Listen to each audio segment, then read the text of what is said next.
Finally मुंबईमध्ये पावसाची सुरुवात झालेली आहे। आमच्या इथे खूप पाऊस पडत आहे, तुम्ही बघू शकता व्हिडिओमध्ये।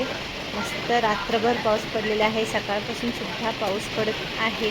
तर आज आपण खास पावसानिमित्त कांदे भजी बनवणार आहोत। तर ती तुमच्यासोबत रेसिपी शेअर करणार आहे। हा गरमागरम वाफाळलेला चहा आणि सोबत अशी कुरकुरीत मस्त कांदे भजी एकदम मस्त बेत आहे। आहा, एकदम आजचा नाश्ता एकदम फर्स्ट क्लास आहे।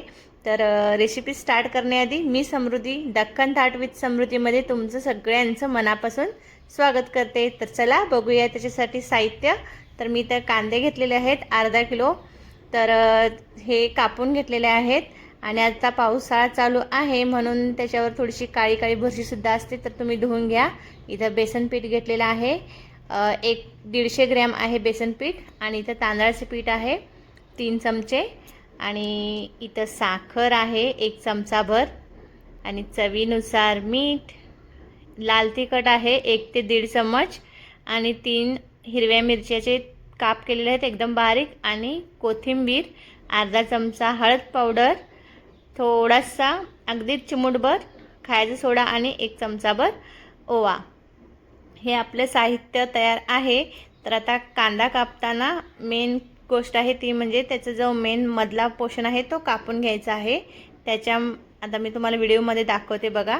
हा पोर्शन आहे तो कांद्याचा काढून घ्या, त्याच्यामुळे आपल्या जो कांदा कापतो ना तो एकदम बारीक कापता येतो आणि तो सुटतो सुद्धा जसा आपल्याला हवा तसा। आणि एकदम जाड जाड कांदा कापून घ्यायचा नाही आहे, एकदम पातळ कापून घ्यायचा आहे। तुम्ही बघू शकता, मी तुम्हाला दाखवते किती साईज ठेवायची आहे कांद्याची। त्यामुळे आपली भजी खूप छान होते, कारण लवकर कांदा शिजतो। बघा इतकीच फक्त तुम्ही जाडी ठेवा त्याची। किती बारीक पातळ कापलेत बघा मी। अशाच प्रकारे आपण सगळा कांदा चिरून घेऊया। आपल्या कांदा चिरून तयार आहे। तर आता एका बाउलमध्ये कांदा काढून घेऊया, बघू शकता। आणि असं फोडायचं आहे हाताने, त्याच्या पाकळ्या पूर्ण निघाल्या पाहिजेत। म्हणजे असं जुळलेला नको आहे, पूर्ण निघालेला हवा आहे आपल्याला कांदा। तर पूर्ण मी जेवढा काही मी कापला होता कांदा तो पूर्ण त्या बाउलमध्ये काढून घेते। आणि आता ह्याच्यामध्ये आपण टाकूया मीठ टाकायचं आहे, चवीनुसार मीठ घाला। आणि असं मस्त त्या कांद्याला मीठ लागू द्या आणि असं थोडंसं ताकद लावून मळल्यासारखं असं पूर्ण त्या कांद्याला मीठ लागू द्या, कारण आपण पाणी कमी वापरणार आहोत। तर त्या कांद्याचा जो ओलावा असतो ना तो ॲटोमॅटिक सुटतो आणि त्याच्यामध्ये आपल्याला बेसन पीठ घालून मस्त भजी होते आणि कुरकुरीत होते। तर असं झाकून ठेवायचं आहे, एक 10 ते 15 मिनिट झाकून ठेवा। मस्त कांद्याला पाणी सुटतं, तर वरतून सुद्धा घालायची गरज नसते।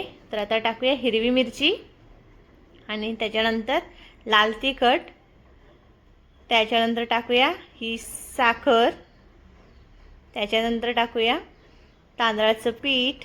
तांदळाच्या पिठाने खूप छान भजी कुरकुरीत होते, एकदम क्रिस्पी लागते।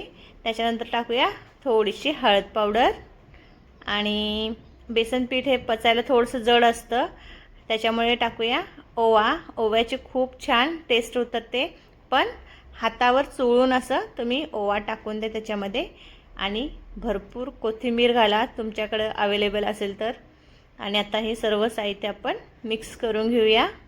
आणि बघू शकता तुम्ही व्हिडिओमध्ये आता टाकूया आपण बेसन पीठ। बेसन पीठसुद्धा घातल्यानंतर मिक्स करून घेऊया। जर तुम्हाला बेसन पिठाचा अंदाज येत नसेल तर तुम्ही एक गोष्ट करू शकता, जितकं आपल्या कांद्याला पाणी सुटलं आहे ना तितकंच बेसन पीठ घाला। अगदीच तुम्हाला कोरडं वाटत असेल तर 2 ते 3 चमचे तुम्ही पाणी घालू शकता। 1 चिमूटभर मी खायचा सोडा घातलेला आहे। आणि तुम्हाला जर सोडा खायचा नसेल तर तुम्ही तो स्किप करा, घालू नका। मी अगदी 3 ते 4 चमचे पाणी घातलेलं आहे।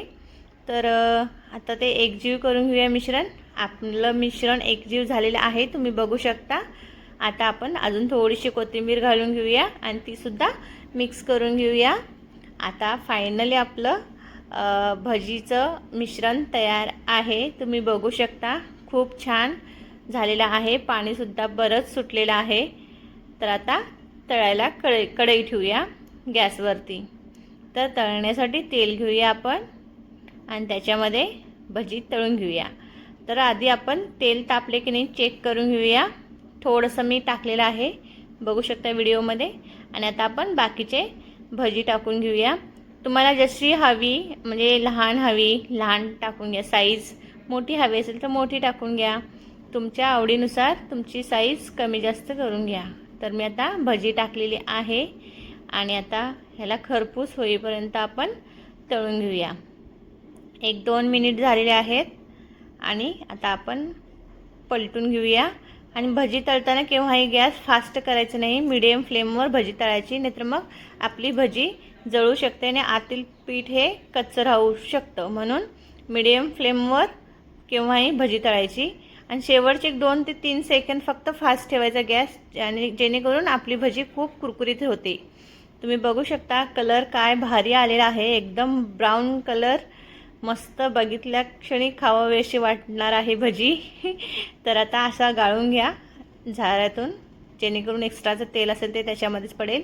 आणि मी इथं घेतलेला आहे पेपर, तर त्याच्यावर मी भजी काढून घेते. तुम्ही बघू शकता किती छान दिसते की नाही भजी. तर आता आपण दुसरी बॅचसुद्धा तळून घेऊया.